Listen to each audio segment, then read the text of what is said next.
नमस्कार, भाव रहस्य के इस वीडियो में आपका स्वागत है। आज अध्ययन करेंगे सप्तम भाव का। सप्तम भाव विवाह का एक मुख्य स्थान है।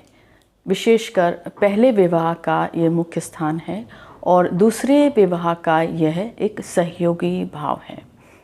ज्योतिष में कोई भी घर अकेला काम नहीं करता। जिस तरह से हम कोई अकेला काम नहीं करते, हमारे पीछे और हमारे साथ दृश्य या अदृश्य कोई ना कोई ज़रूर होता है। उसी तरीके से भाव हैं। एक बात एक भाव से नहीं, उसका सहयोगी कोई ना कोई घर होता है।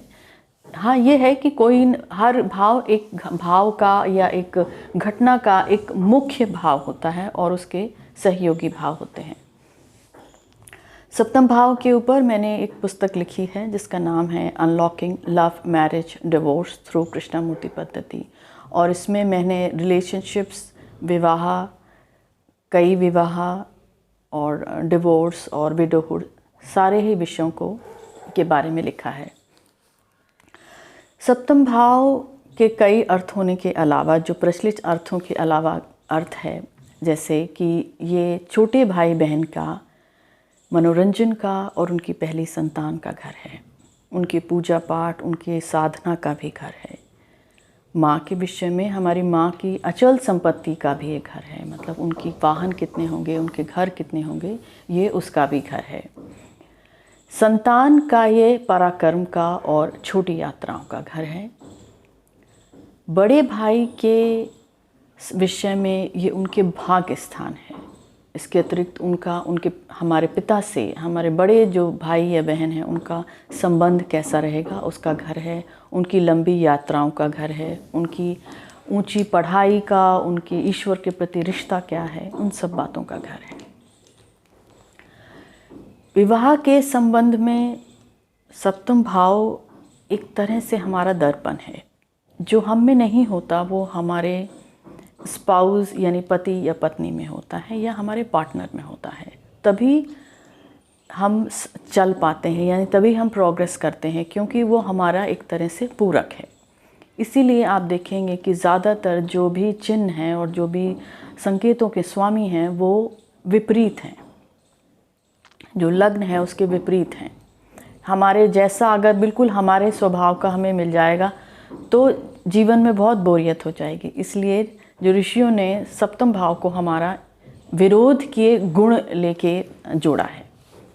सप्तम भाव में मानते हैं कि कोई ग्रह न बैठे न उसको दिखे, यानी उसको सुप्त भाव ही मानते हैं। मुझे लगता है कि इसको अध्ययन करने के बाद मुझे ये समझ में आया है कि जो ईशान है, यानी कि जो ईस्ट है, पूर्व है, पूर्व दिशा, वो इंगित होती है मेष राशि से। और मेष राशि में सूर्य जो हैं वो उच्च के हैं। उच्च होने के कारण उनका जो प्रकाश है वो बहुत ही पवित्र है और पूर्ण है। लेकिन जैसे जैसे वो पश्चिम की तरफ आते हैं, गोचर करते हैं, वी नो कि वो फॉल में, यानी कि डेबिलिटेट हो जाते हैं, नीच के हो जाते हैं। और पश्चिम दिशा जो है वो अंधकार की दिशा है। इसलिए पश्चिम दिशा में शनि का राज है और पूर्व दिशा में सूर्य का राज है। सप्तम भाव को इसीलिए अंधकार और सुप्त भाव माना गया है। अंधकार से मेरा अर्थ यहाँ तमस नहीं है। अंधकार से अर्थ है मेरा कि यहाँ पर किसी भी तरीके की व्यवधान ना हो। इसीलिए सप्तम भाव में अगर कोई ग्रह बैठता है तो वो अच्छे फल नहीं देता। कितना भी अच्छा ग्रह हो, वो एक तरीके से व्यवधान ही लेके आता है। क्रूर ग्रह तो अशांति देते हैं, कोमल ग्रह भी उचित नहीं रहते। ज़्यादातर ग्रह दो दो राशियों के स्वामी हैं, तो अगर वो अच्छे भी होंगे तो एक ग्रह, एक जो चिन्ह है उनके पास वो नेगेटिव भी हो सकता है। इसके अतिरिक्त सप्तम भाव, और अगर हम प्रश्न में चलते हैं तो सप्तम भाव चोर का एक बहुत बड़ा भाव है। यानी कि अगर किसी की चोरी होती है और आप चोर का अध्ययन करना चाहते हैं तो हम सप्तम भाव को देखेंगे। कोर्ट कचहरी के मामले में सप्तम भाव अपोनेंट है। यानी आपकी डेट, अगर मैं छोटी सी टिप्पणी दूंगी कि हमारा कोर्ट केस में डेट कैसे जाएगा। अगर हमारे लगन में क्रूर ग्रह बैठे हैं तो हम बलवान हैं, और सप्तम में क्रूर ग्रह बैठे हैं, अधिक ग्रह बैठे हैं तो सप्तम बलवान है। ये एक छोटी सी टिप्पणी है।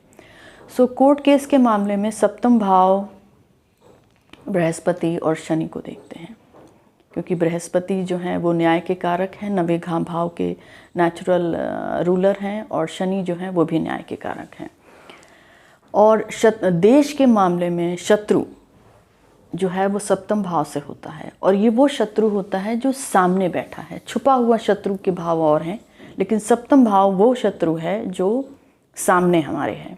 जैसे कि मैंने कहा कि लिब्रा जो है वो ओपन मार्केट प्लेस है, कि जहाँ हम खुले में बैठे हैं। उसी तरीके से जो अपोनेंट है, जो हमारे सामने है और सामने लड़ने के लिए आया है, उसका भाव है।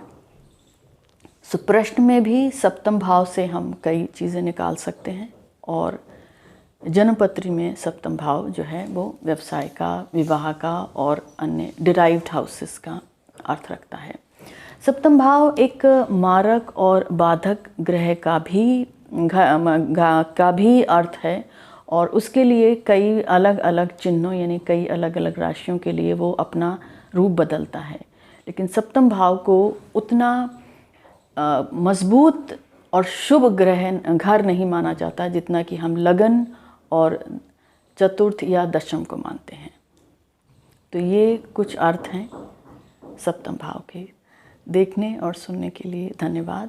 कृपया मेरे वीडियो को लाइक करें और सब्सक्राइब करें।